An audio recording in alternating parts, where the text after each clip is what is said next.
6 months ago, I joined the dark side of hair loss drugs because I had seen too many posts on Reddit claiming Dutasteride being far superior to Finasteride, and I also knew that Dutasteride was supposed to be about 100 times stronger than Finasteride in suppressing a second type of 5-alpha reductase enzyme.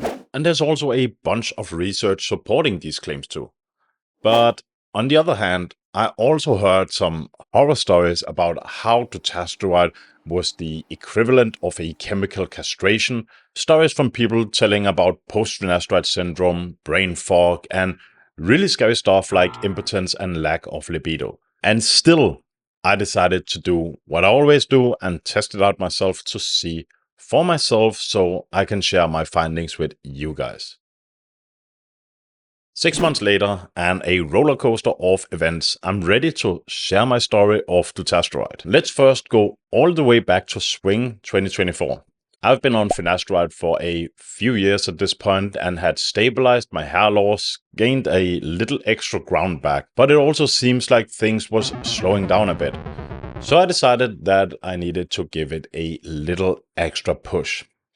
I tried to up the RU58841 some more, and while it does seem to boost the regrowth when I go above 150 milligrams, I just felt like it was problematic to add 2 milliliters of RU58841 and just trying to keep it on one place. 1 milliliter is plenty, and adding another milliliter only resulted in my face being all greasy every morning from the pillow when I woke up because I just smeared it all over the pillow and smeared it on my face. So I took the plunge and got my hands on some Dutasteride.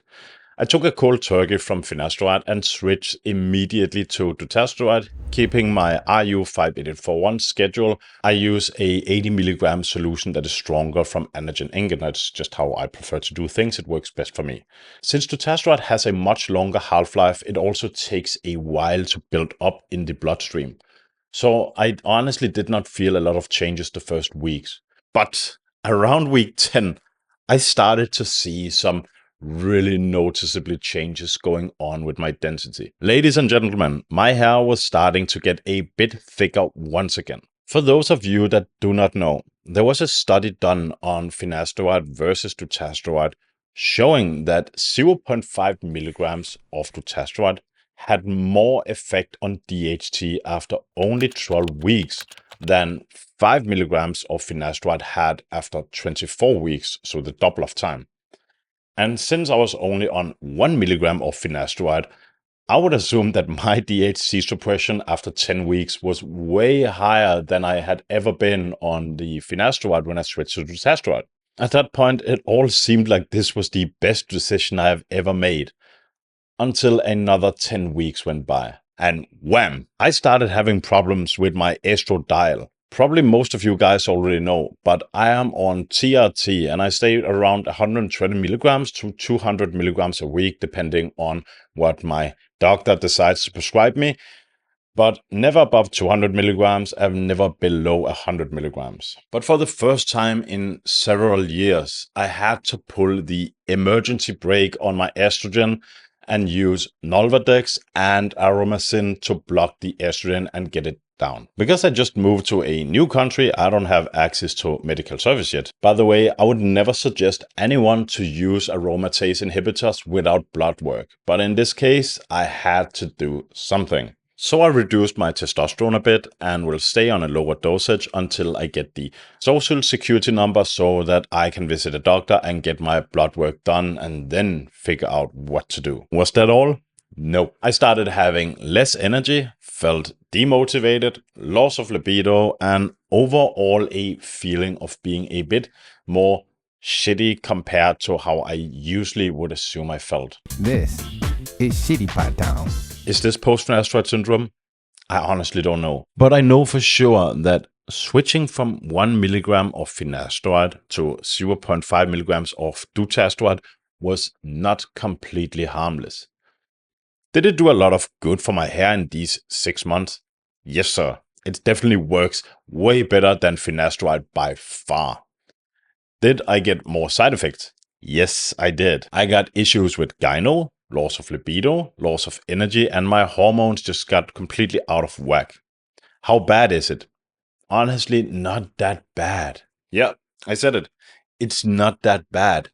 Here's the thing. I'm not entirely sure about post-finasteride syndrome. I mean, a lot of the side effects is what you could expect when you mess with your hormones. And I'm not even sure that it is anything different from a little bit too much estrogen and then the yo-yo effect of taking Nolvadex and Aromacin to lower my estrogen and then having a bit high testosterone that also goes low.